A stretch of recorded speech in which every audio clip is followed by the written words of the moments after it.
Hey guys, welcome to another episode of the World Football Summit podcast. I'm your host, Jaime, Director of Content and Communications at World Football Summit. For this episode, this is a special recording that we did during World Football Summit in Riyadh in December 2024. And I'm really excited to bring you the series of conversations that I had with industry leaders. And today, you will hear me speaking with Ben Harburg, who is an investor at Cadiz in Spain, it was interesting because I wanted to have his perspective on the investment landscape, what he saw in the opportunity when Cadiz, came to his horizon. What does he see that is unique about Cadiz? I think you're going to like this one. I also want to let you know that this episode is actually brought to you by our friends from Pioneer Events, which is a Saudi-based company specialized in event management. And in fact, they were the ones helping us put together World Football Summit Asia in Riyadh. So, we can speak about the quality of the events they're able to manage, so it was a good partnership. You can check out more about what they do at www.pioneerevents.com.sa. Again, that's www.pioneerevents.com.sa. And nothing else. I hope you enjoyed this conversation that I had on the World Football Summit podcast with Ben Harburg. And if you did like it, remember, you can always subscribe. You can share with anybody that you believe is going to get value out of it. Anyway, on to Ben Harburg. Well, guys, welcome to another episode of the World Football Summit podcast. We're recording live from Riyadh, World Football Summit Asia. And today, I have the wonderful opportunity to bring Ben Harburg to the show. And I already had a conversation with him in Jeddah. And I'm really excited to have this conversation again here in Riyadh. Welcome to the show, Ben. Thanks for having me. Ben, before, you've been involved with Cadiz for several years now. But before going into that, I guess I'm curious, as an investor, when you looked at Spanish football, what made you interested in football versus other sports? It's religion. It's religion. I mean, in Spain, particularly on a match day, the city shuts down, and it is it's the most important thing in town. In America, we have all kinds of other distractions. We have the 4 or 5 big sports, and and it's certainly there's still a lot of passion, but it's not religion. It is not life or death. You do not have relegation. You have some teams that are always good, and you have some teams that are always bad, and people still show up for the games. But today a lot of MLB teams have stadiums for 50-60,000 people, and there are a few hundred fans in the stadium if the team is playing poorly. And of course they all come back when they're playing well. In Cadiz, rain or shine, and especially towards the end of the season when relegation is on the line, we'll see the stadium as full as it ever is, and the streets as packed as they are. And I was actually I was with Donald Trump a couple weeks ago, and I followed him in one of his motorcades to one of the speeches, and I was remarking to him that actually we have more passion in the streets ahead of one of our games than what you would see in the streets, at least on the way to a political rally. And so it was fascinating to that we're so privileged, but that's why Spain and why and not anywhere else. Truth is, you're involved with one of the most passionate fan bases, I would say, in the world, because the Cadiz fans are just amazing. They are, and they have a really wonderful attitude towards life, comedy, and this quality of life over all else. And if we're losing, they make our lives hard, and deservedly so. Yeah. But when we win, it's the greatest feeling in the world. Oh, yeah, because their happiness is my number one KPI. But at the end of the day, this is also a business, no? So I understand that from a social perspective, from a community building perspective. But when you look at, you've been involved with many industries. When you look at a football club, how do you evaluate its potential versus other former? So I don't look at football as a financial investment per se, because I believe that there are far better asset classes out there. So I think that people who go into football thinking they're going to get rich off of it are deluded. And I've engaged with a whole slew of American owners over the last year, and I'm actually looking at buying clubs off of some of them today, because they came in thinking this was going to be glory, and they were going to make good money, and instead they've lost money, and the fans have tried to murder them, and everything is the opposite of what they expected. So I go in with eyes wide open that this is first and foremost passion, and it's something for love, and that makes it in many ways easier for me, because the way that I approach my clubs, and Cadiz is just the first of what I hope will be a few more clubs. All the money I make goes back into the clubs, and the objective is to ensure that the club plays better and elevates itself on the table. And so if I'm happy if we break even and then make a net profit on player trading and some of the other ancillary revenue streams that I'm trying to do. So it's run a tight, efficient ship, and not lose money, but also we're not dumping money in and burning it, which is another mistake that I think a lot of foreign owners have made. But the objective is to run a sustainable business on its own right. And so Cadiz over the last 4 years since I've been involved has been profitable every year. Nice. But modestly so. I mean, no one's getting rich, but it is at least break even. Yeah. And what do you see in terms of potential in a brand like Cadiz versus the big brands like your Real Madrid, your Barcelona? Where's the opportunity there? So we had saturated our domestic, or kind of a regional market, right? There are only so many people living in Cadiz and the Bahia area. And most people in Spain are already spoken for in terms of what club they are. And if anything, I think Spanish football, and this is probably controversial to say, probably needs some consolidation in the sense that every 1 kilometer you drive in Spain, there's another football club, and I think it makes more sense for those fans to be under one banner and to share resources rather than having lots of little clubs sitting in the 4th, 5th, 6th tier of Spanish football. Why not have a few key clubs that are playing well? But such is life. So for us, the upside in Cadiz was the globalization and the digitization, and so that was being a really efficient player and talent identifier and bringing in evaluating and bringing in talent that other people around the world didn't fully value, and then selling that onward to the bigger boys when the time came. And also, we have a tremendous amount of talent homegrown within Cadiz. We have players like Susu, Luis Alberto, and others that have literally slipped through our fingers at Cadiz and instead went to Sevilla or Betis or elsewhere. So our objective is to build infrastructure and to build a platform that makes the youngsters in our region who are very football rich stay with us.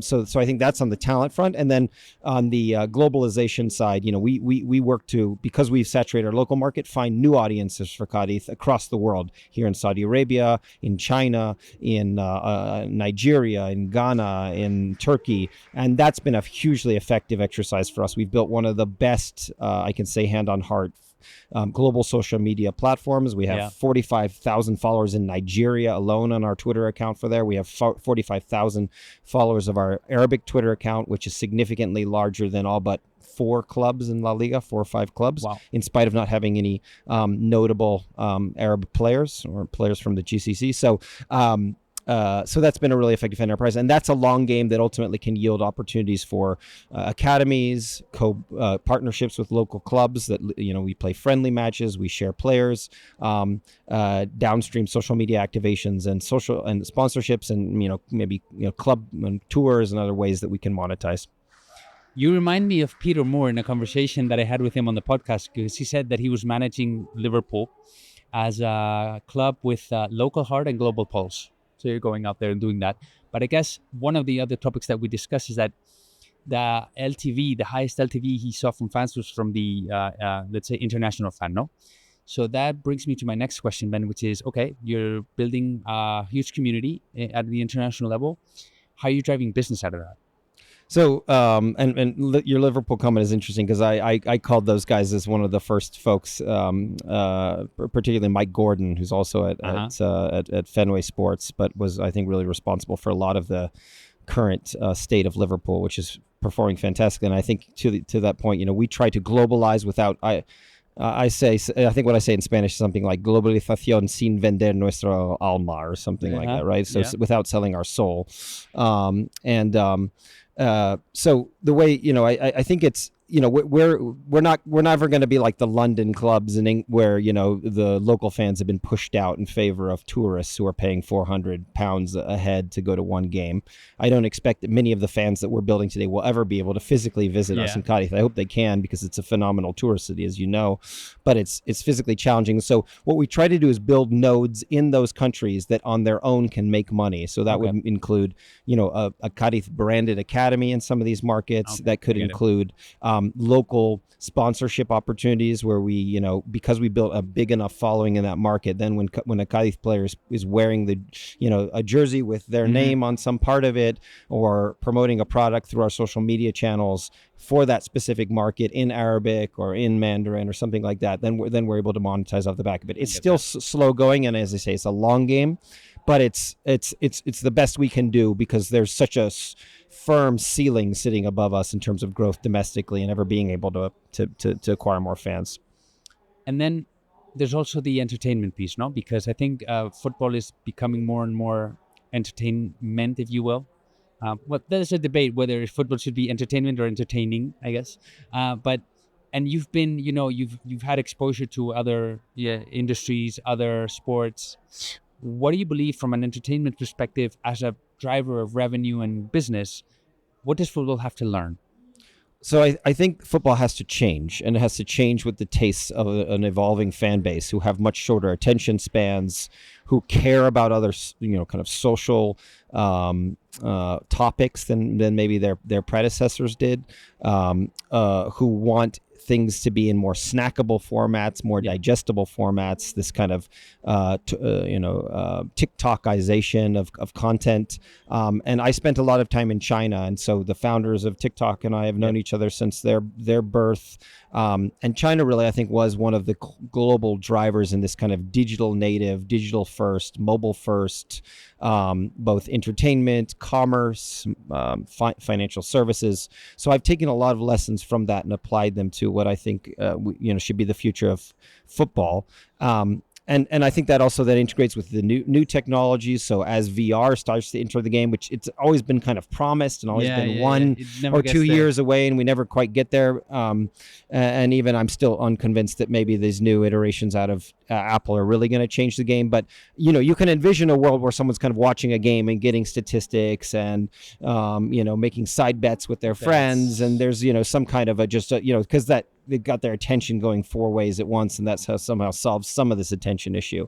And we're also, and I'm spending time looking at a lot of the new kind of spin-off leagues, so the Ballers and the Kings Leagues of the world, to understand from them what they know about fans that we don't, and what kind of appeals to them. But there's still something about the core IP of the historic teams, the historic leagues. Cadiz has over 100 years of history. It's passed down from fathers and mothers to their children. And it's hard to replace that with a new league or a new team. And so what we need to do is just take what we have, which is so moated in that regard, and make it more digestible. So to us, that's reaching out to fans through their media. So I set up, since I've been on board, we set up our TikTok account, which has been one of the best in all of La Liga. We've set up our Snap accounts, and then cutting down our content into digestible formats, plugging into the memes and trends of the day. So here in the Middle East, we're constantly reposting clips of old Arabic cinema and memes that are currently floating around, and that enables an immediate hook for people. And I would say today we have probably tens or hundreds of thousands of followers across the world that have probably never even watched a Cadiz football match, but they love our comedy, they love our energy, they love our kind of irreverent approach to football content. And so that's one of the ways we bring them in. Well, because at the end of the day, you're being relevant, and I think that's key, and in today's world, there's so many options. It's all about how do you become relevant, which is a conversation I've had with great leaders like, for example, Mike Armstrong from Juventus, and the stuff they're doing there with the Juventus Creator Lab. It's just where things are going, no? And I appreciate that you guys as a brand are trying to build through your legacy, but adapting to the times. So it's really interesting. Ben, this has been great. I don't know if there's any other words that you want to share with the audience before we leave. Come visit us in Cadiz. I mean, I think you'd be, everyone we've ever brought to town has just absolutely loved it. We have tremendous food. We have the oldest city in the Western Hemisphere. or continuously inhabited city. We have a people who just, again, have this joie de vivre, that love people, love comedy. We have, of course, our annual Carnival, which is one of the most fun events of the year, even though it happens during a colder period. Of course, during the summer, endless sunshine, and in a really phenomenal region of Spain as well. So I would highly encourage people to come down, spend a week eating and drinking in the city, and then find your way to one of our football matches. I can attest to every single word that you just said. So yes, I encourage everybody listening to actually go and visit Cadiz and watch one of the games, because it's one of the best experiences you'll have probably in football, and I mean that. Ben, this has been great. Thank you so much for this masterclass. I hope to bring you back with more lessons that you can share with the audience. Thank you. Thanks for having me. Thank you.